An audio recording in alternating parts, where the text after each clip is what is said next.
Okay, start करते हैं biology. और बायोलॉजी में हम लोग डिजीज के बारे में पढ़ रहे हैं।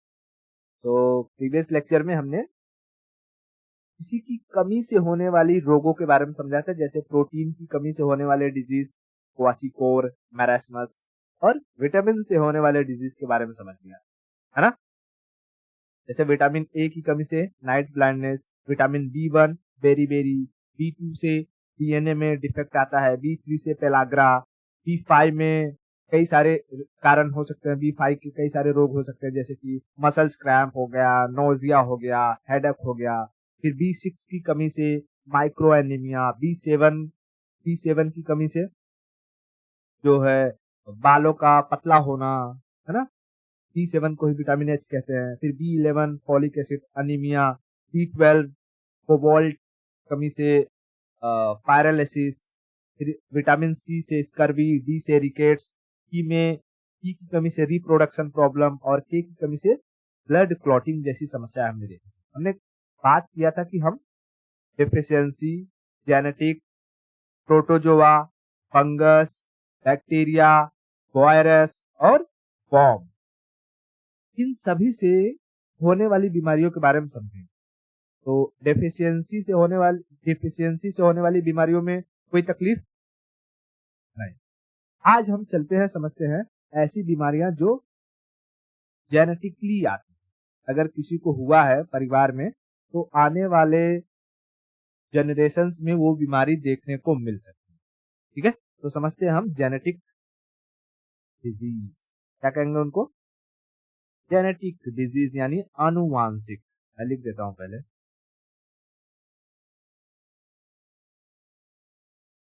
जेनेटिक डिजीज यानी आनुवांशिक रोग, आनुवांशिक रोग।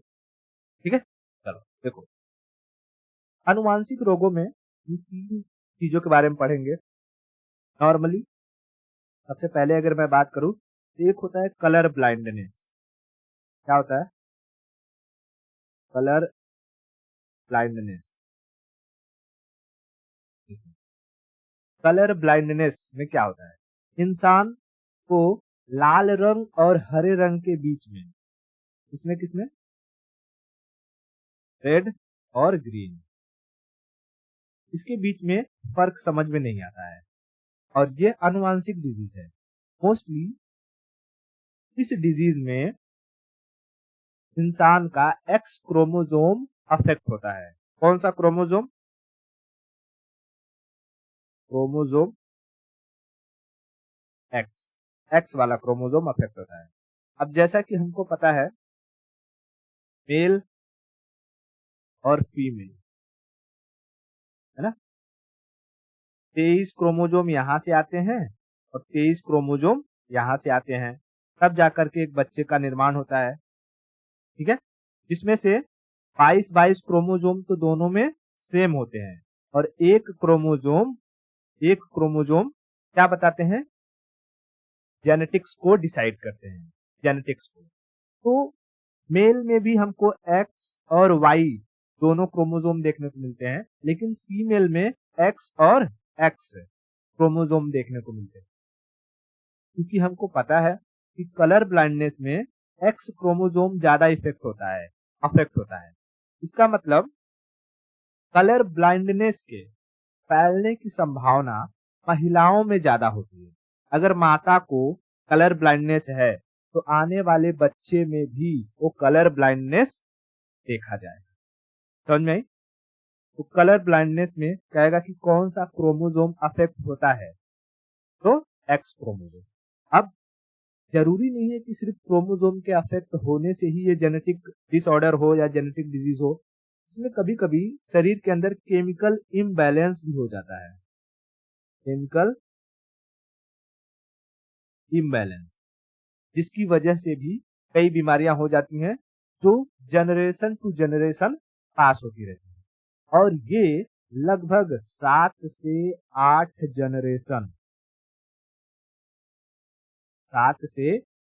जनरेशन तक पास होती रहती है। ये सेम टू सेम कैसा है?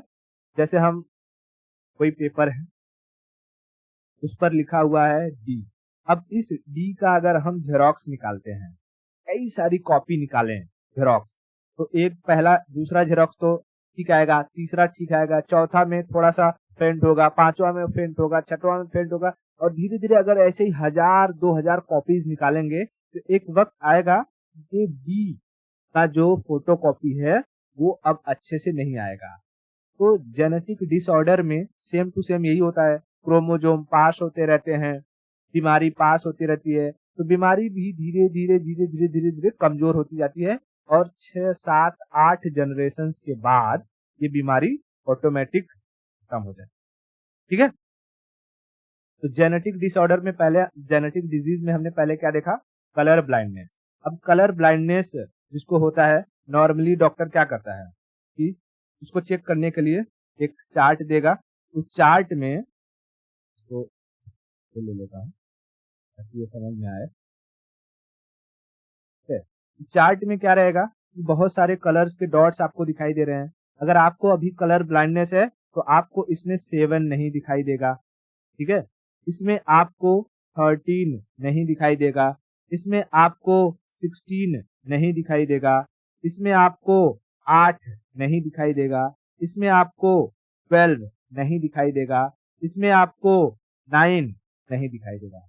अगर आपको कलर ब्लाइंडनेस है तो, और कलर ब्लाइंडनेस नहीं है तो मैंने जो जो चीजें लिखी वो भी आपको दिखाई देंगी।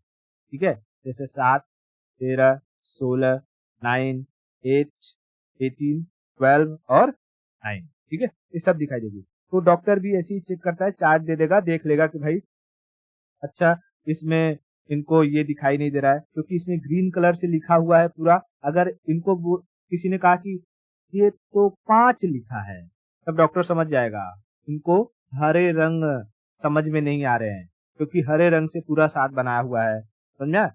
उसी तरीके से अगर इनको 3 नहीं दिखाई दे रहा है मतलब लाल रंग देखने में प्रॉब्लम हो रही है। तो कलर ब्लाइंडनेस, हालांकि कलर ब्लाइंडनेस और आंखों से रिलेटेड जो बीमारियां होती है वो हमें फिजिक्स में पढ़नी होती है, लेकिन यहाँ पर भी हम पढ़ ही रहे हैं। ठीक है, कोई बात नहीं। तक क्लियर हुआ? कलर ब्लाइंडनेस कैसी बीमारी है? आनुवांशिक बीमारी है, जेनेटिक बीमारी है। इसमें कौन सा क्रोमोसोम अफेक्ट होता है? तो एक्स क्रोमोसोम, एक्स क्रोमोसोम। देखो कलर ब्लाइंडनेस और नाइट ब्लाइंडनेस में फर्क समझना। ऑप्शन में दे देगा नाइट ब्लाइंडनेस, नाइट ब्लाइंडनेस, इसको हम कहते हैं रतौंधी। ये विटामिन की कमी से होती है, विटामिन ए की कमी से, तो इसे क्योर किया जा सकता है, समझ में आया? लेकिन कलर ब्लाइंडनेस को आप ठीक नहीं कर सकते हो क्योंकि ये क्रोमोसोम के अफेक्ट होने से हुआ है, इसलिए हम उसे ठीक नहीं कर सकते, समझ में आई? लेकिन नाइट ब्लाइंडनेस ये जेनेटिक बीमारी नहीं है, कलर ब्लाइंडनेस ये जेनेटिक बीमारी है। क्लियर? दूसरी बीमारी आती है, उसे हम कहते हैं, स्किज़ोफ्रेनिया नहीं दी, ये मैं ले दूसरे पेज पे, इसको हम कहते हैं हीमोफीलिया। क्या कहते हैं? हीमोफीलिया। जब मैं आपको ब्लड पढ़ा रहा था तो इसकी हल्की झलक दिखलाई थी मैंने। क्या कहते हैं इसको? हीमोफीलिया। हीमोफीलिया क्या होता है इसमें? तो जैसे अगर हमारा शरीर कहीं कट गया, जैसे मान लो ये हमारा ब्लड वेसल है और कहीं कट गया, यहाँ पर ये फट गया हमारा नस, तो इसमें से ब्लड निकलने लगेगा।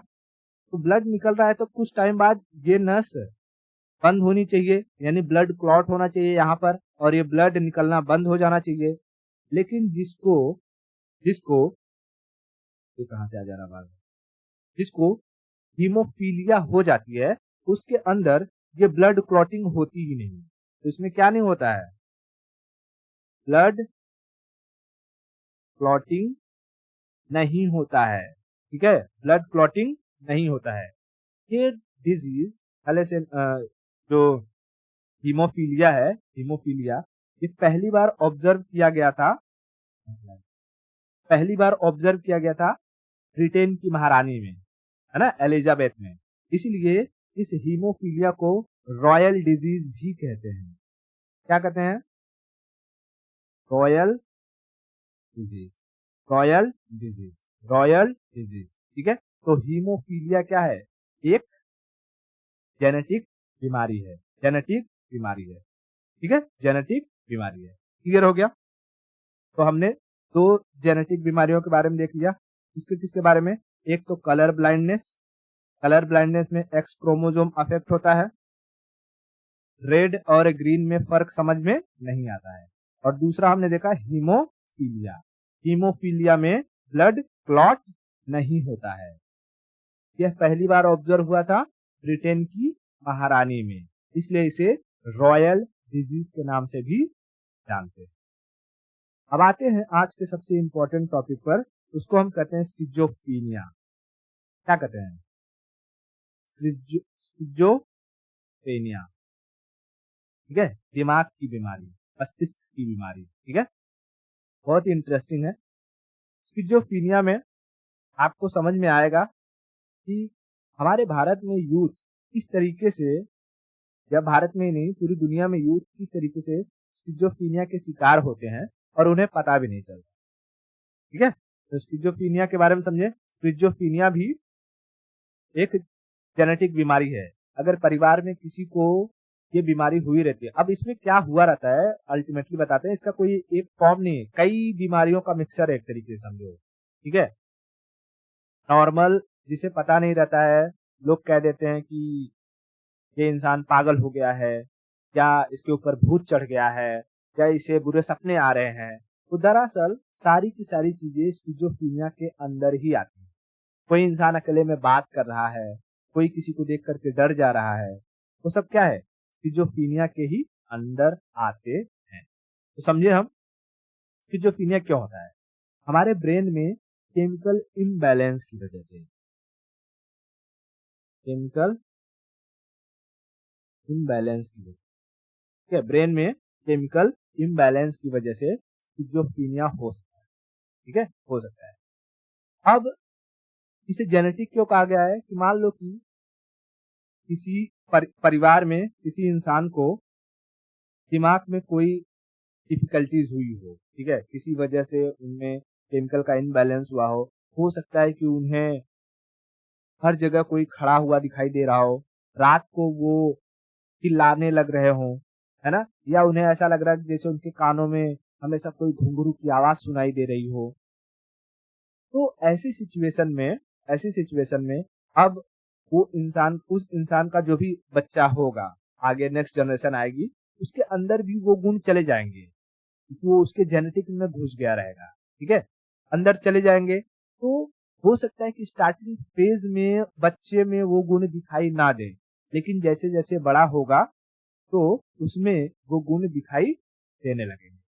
ठीक है, जरूरी नहीं कि जितना पेरेंट में दिखाई दे रहा था उतना ही उसमें बच्चों में भी दिखाई दे, बट कम मात्रा में वो दिखाई देता है। अभी इसके हम टाइप्स समझेंगे तो आपको समझ में आ जाएगा कि स्किज़ोफ्रेनिया एग्जैक्टली क्या होता है। ठीक है, स्किज़ोफ्रेनिया में हम तीन चीजों के बारे में समझते हैं। पहले लिख देता हूँ, स्किज़ोफ्रेनिया। ठीक है, स्किज़ोफ्रेनिया, इसमें हमें तीन चीजों के बारे में समझना है। एक को हम कहते हैं हेलुसिनेशन, हेल्यूसिनेशन। ठीक है, हेलुसिनेशन, हेलुसिनेशन। दूसरे को हम कहते हैं डिल्यूशन, डिल्यूशन। ठीक है, डिल्यूशन। और तीसरे को हम कहते हैं नेगेटिव इवोल्यूशन, नेगेटिव इवोल्यूशन। ठीक है, नेगेटिव इवोल्यूशन। ठीक है, हमें कितने बारे में समझना है? तीन चीजों के बारे में। एक हेलुसिनेशन, दूसरा डिल्यूशन, और तीसरा नेगेटिव इवोल्यूशन, नेगेटिव इवोल्यूशन। अब देखो, हेलुसिनेशन का मतलब कोई चीज है नहीं लेकिन फिर भी उसका आभास हो रहा है। हेलुसिनेशन का मतलब क्या है? कोई चीज है नहीं लेकिन फिर भी उसका आभास हो रहा है, उसे हम कहते हैं हेलुसिनेशन। तो हेलुसिनेशन भी दो टाइप के हो सकते हैं। जैसे एक को कहते हैं ऑडिटरी हेलुसिनेशन, यानी तुम्हें आवाजें सुनाई देती हैं, जैसे लग रहा हो कि कोई रो रहा हो, हाँ? रात में कहीं पायल की छनकती छनकार चल रही हो, है ना, रात के 12 बजे कहीं शहनाई बज रही हो, कोई सुसक सुसक के रो रहा हो, तो ये क्या है, ऑडिटरी हेलुसिनेशन है। दूसरा होता है विजुअल हेलुसिनेशन। विजुअल हेलुसिनेशन में तुम्हें ऐसा लगता है कि कोई मारने के लिए आ रहा है, तुमसे कोई बात करना चाह रहा है, तुम बैठे हुए हो, अचानक से तुम्हें कोई परछाई दिख जा रही है, पेड़ों के बीच में तुम्हें जो है कुछ सनसनाहट सी आ रही है, हालांकि आवाज आएगी तो ऑडिटरी हेलुसिनेशन में चला जाएगा। लेकिन लेकिन ये चीज समझ में आ रही है पहले, जो हेलुसिनेशन है, हेलुसिनेशन दो टाइप के होते हैं। एक विजुअल यानी तुम्हें चीजों का आभास होता है, और दूसरा ऑडिबल। ऑडिबल यानी चीजें तुम्हें सुनाई देती हैं। तो अगर तुम रात को सोए हुए हो और अचानक से तुम्हें लग रहा है कि छन छन की आवाज आ रही है, तुम उठ जाओगे, डर जाओगे, पूरा एकदम चिहुक के बैठ जाओगे, या इस चद्दर के अंदर घुस जाओगे, तुम बाहर अपनी मुंडी निकालोगे ही नहीं। ऐसा लगेगा कि तुम्हें क्या हो रहा है, चारों तरफ से कोई मारने के लिए आ रहा है, कोई बुला रहा है, तुम्हारे छत पर कोई चल रहा है। समझ में आई? ये क्या है, हेलुसिनेशन है। तो इसके लिए साइकेट्रिक के पास जाओ, साइकेट्रिक इलाज करता है उसका, ठीक है, या फिर न्यूरोलॉजिस्ट के पास जाओ, अगर देखेगा कि वो ब्रेन में तुम्हारे कोई तकलीफ है तो वो भी इलाज करेगा। हालांकि साइकेट्रिक्स जो होते हैं वो एमबीबीएस होते हैं, वो अपने सेशंस और मेडिसिन दोनों के जरिए आपका इलाज कर सकते हैं। इसमें भाई अगर बुखार आता है तो बुखार की दवा लेते हैं, हमें हाथ टूट जाता है तो हाथ को सही करवा लेते हैं। तो अगर दिमाग में कोई प्रॉब्लम है तो उसको क्यों नहीं ठीक कराते हैं, क्यों लोग शर्माते हैं? भारत में आज तो आधा लोग इसी वजह से नहीं जाते कि लोग उनको पागल कहेंगे। अरे भाई लोग क्या कहेंगे, अगर ये तुम सोचोगे तो फिर लोग क्या कहेंगे या लोग क्या सोचेंगे? तो लोगों के सोचने पर नहीं जाना चाहिए, ठीक है, अपने आप पर ध्यान दो, फोकस करो अपने आप पे। क्लियर इतना? तो बताओ हेलुसिनेशन, हेलुसिनेशन कितने टाइप के हो सकते हैं?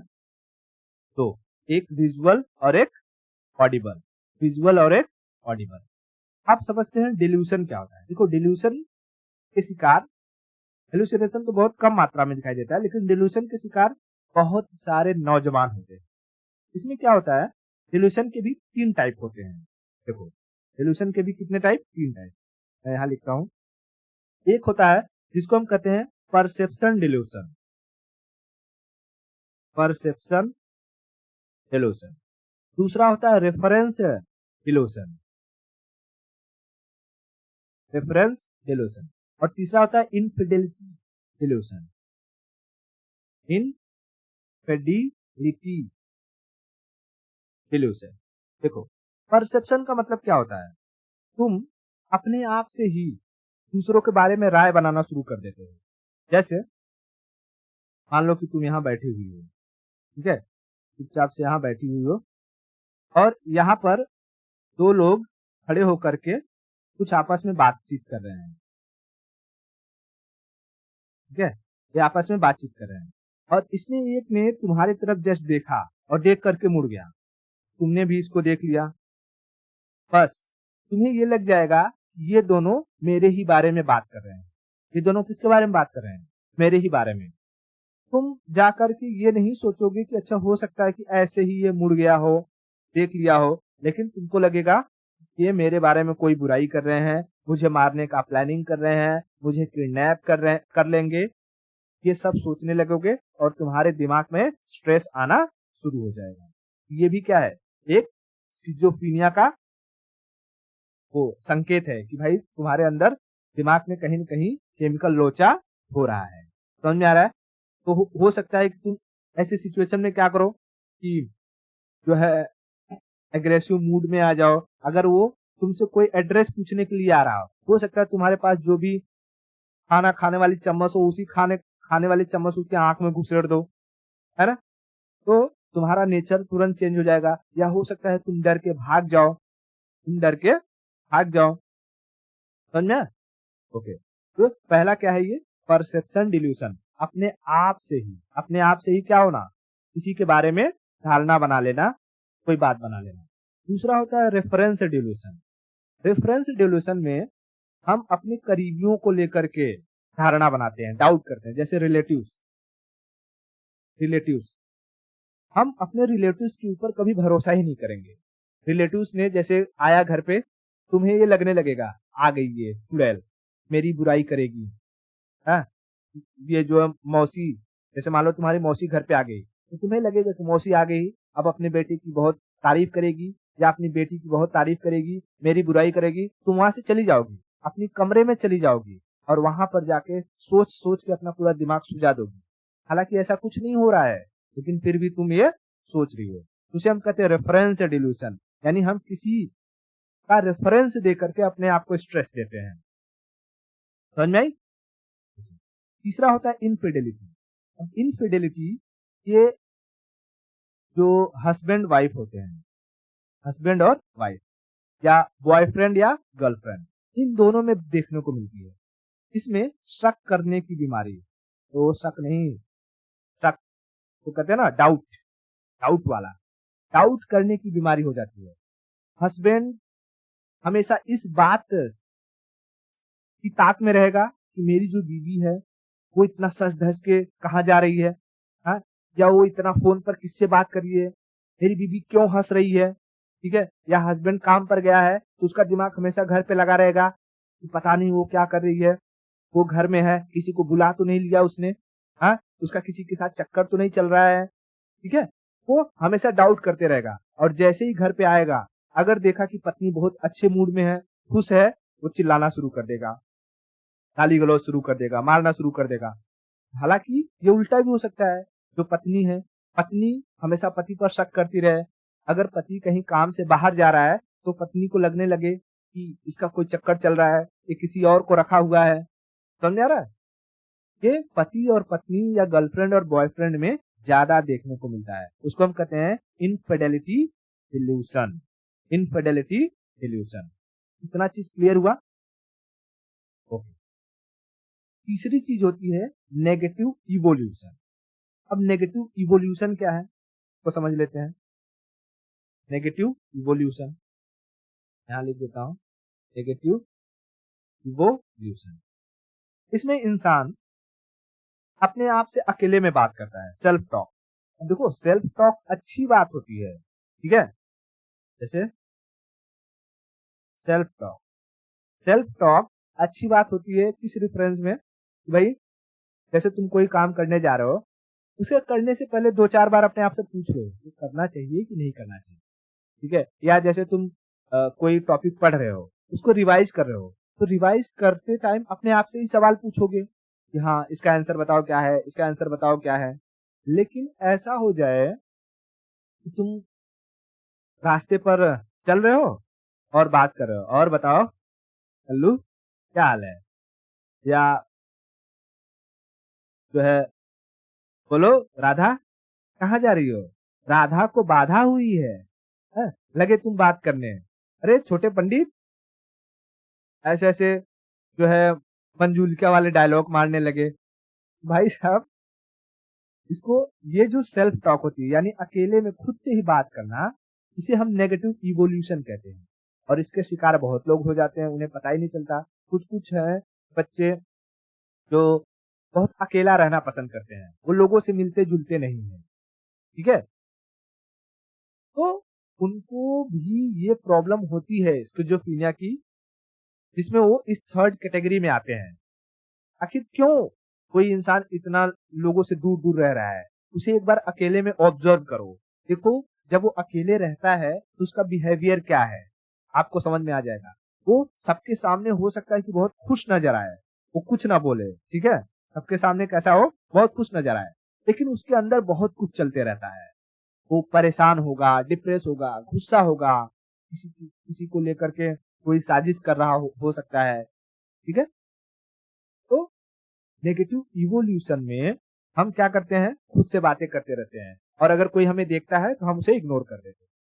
समझा? तो ऐसा लगता है कि जैसे हम शर्मा गए या कोई हमारे बारे में क्या सोचने लगेगा, हम उसे नजरअंदाज कर देते हैं। तो इंसान को लगता है कि अच्छा अच्छा, ये लगता है ऐसे ही कुछ कर रहा होगा, लेकिन अगर ऐसा कहीं आपके आसपास हो रहा है तो उसको समझो कि वो नेगेटिव इवोल्यूशन का शिकार है, उसे जरूरत है इलाज की। ठीक है।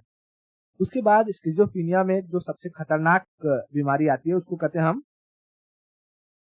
Double personality disorder. Double personality disorder. ठीक है। Double personality disorder. उसमें एक ही इंसान रहता है, लेकिन उसके अंदर केमिकल इम्बैलेंस ऐसा होता है कि वो अलग अलग अपने आप को समझने लगता है। कि अपरिचित मूवी देखा होगा तो भाई साहब के साथ इतना बुरा व्यवहार होते रहता है कि धीरे धीरे उसके दिमाग में केमिकल का लोचा हो जाता है पूरी तरीके से, और वो एक दूसरी पर्सनालिटी का शिकार हो जाता है ना। वो गरुड़ पुराण के हिसाब से अलग अलग सजा देता है सबको। तो बात समझो, अगर किसी को कोई ऐसा है कि जो अचानक से बैठा हुआ है और बिना बात के जो है जोर जोर हंसने लगा, क्या तुम देख रहे हो कि अचानक से तो अभी बात कर रहा था, अचानक से रोने लगा है। तो ये गंभीर समस्या है। हो सकता है कि वो बाहर से तो खुश दिखाई दे रहा हो, लेकिन अंदर ही अंदर किसी चीजों को लेकर के कन्फ्लिक्ट चल रहा हो उसको। तो उसे जा करके पूछो, डॉक्टर के पास जाओ, जो साइकेट्रिक होते हैं वो समझेंगे इस बात को। ठीक है। ओके। दूसरी चीज, आप नेगेटिव इवोल्यूशन में एक और क्या करते हो, आप किसी भी काम को ना करने से टाल मटोल करते हो, जिसको हम कहते हैं प्रोकास्टिनेशन। प्रोकास्टिनेशन, टाल मटोल करना। यानी जैसे आपको पढ़ना है, मैंने कहा कि कल जो भी मैंने डिजीज पढ़ाए हैं, विटामिन से की कमी से होने वाले डिजीज, वो याद होने चाहिए। तुमने कहा ठीक है, जो है मैं शाम को पढ़ूंगी। ठीक है, शाम को पढ़ूंगी, 6 बजे से स्टार्ट करूंगी। 6 बज गए, तो जैसे ही तुमने बुक की तरफ देखा, तब से तुम्हारे मोबाइल की घंटी बज गई या उस पर मैसेज आ गया। तुमने मैसेज खोल के देखा, उस पर किसी जो है इंस्टाग्राम का लिंक था, तुम चले गए इंस्टाग्राम पे। अब इंस्टाग्राम चलाते चलाते तुम्हें 6 से कब बज गया, 7 बज गया, तुम्हें पता ही नहीं चला। तो तुम्हारा माइंड कह रहा था उस वक्त 6 बजे कि चलो इंस्टाग्राम मत खोलो, पढ़ लो। लेकिन तुमने कहा अरे थोड़ा टाइम की तो बात है, 6:05 से शुरू करूंगी, 6:05 से। लेकिन वो 6:05 आया ही नहीं, सीधा कितना बज गया, 7। 7 से कब 8 बज जाएगा और 8 से कब 9 बज जाएगा, इस बात का तुम्हें अंदाजा नहीं होगा। और ये एक दिन की प्रोसेस नहीं होगी, ये मैक्सिमम टाइम पीरियड की प्रोसेस होगी कि हफ्ते में ऐसे 4 से 5 दिन ऐसा ही आपका चला जाता है और आप कुछ नहीं कर पाते हो। तो इसका मतलब आप नेगेटिव इवोल्यूशन के शिकार हो। आपको जरूरत है इलाज की। डॉक्टर दवा देगा, कुछ महीने खाओगे, सही हो जाओगे। समझे? इससे क्या होने लगेगा, आपका मेमोरी लॉस होने लगेगा, मेमोरी आपकी पुअर होने लगेगी, आपको चीजें याद रहना बंद हो जाएंगी। समझ में आया? तो स्किज़ोफ्रेनिया कोई एक बीमारी नहीं है जिसको हम कहते हैं, उसमें कई सारी बीमारियों का एक पूरा का पूरा मिक्सचर है, जिसमें मैंने बता दिया भाई इंसान को हेलुसिनेशन होता है। 3 चीजें मैंने बताई, हेलुसिनेशन। हेलुसिनेशन में भी ऑडिबल और विजुअल। ठीक है, ऑडिबल एंड विजुअल। उसके बाद डिल्यूशन। डिल्यूशन डिल्यूशन डिल्यूशन में भी 3 चीजें, परसेप्शन, रेफरेंस और इनफिडेलिटी। और उसके बाद negative evolution. Negative evolution. Negative evolution, इसमें मैंने बता दिया कि भाई प्रोकास्टिनेशन। प्रोकास्टिनेशन यानी टाल मटोल करना, और सेल्फ टॉक। Self talk. सारी की सारी अगर समस्या आपके साथ हो रही है या आपके दोस्त के साथ हो रही है, तो जरूरत है कि आप उसे साइकेट्रिक के पास ले जाएं, इलाज करवाएं, उससे पूछें और उसका ख्याल रखें। ठीक है। अब देखो, किसी को अगर स्किज़ोफ्रेनियाटिक कोई रोगी है, ठीक है, तो उसे अगर तुम ये कहोगे कि तुम पागल हो, तो उसे बुरा लगेगा। बैड वर्ड का इस्तेमाल ना करके उसे समझा बुझा करके किसी तरीके से डॉक्टर के पास ले जाओ और उसे कन्विंस करो। डॉक्टर वो आपको बता देगा कि अच्छा इसको क्या प्रॉब्लम है। ठीक है, अपने आप से कोई दवा लेने की जरूरत नहीं है, जहाँ किसी ने कह दिया कि ये दवा खा लो ठीक हो जाओ, go and talk to your doctor. Are you getting my point? तो जेनेटिक डिसऑर्डर में समझ में आ गई। जेनेटिक डिसऑर्डर हमने तीन जेनेटिक डिसऑर्डर के बारे में पढ़े। एक तो कलर ब्लाइंडनेस, दूसरा हीमोफीलिया और तीसरा स्किज़ोफ्रेनिया। आज के लिए इतना रखते हैं और बाकी की स्टोरी हम नेक्स्ट लेक्चर में। ओके।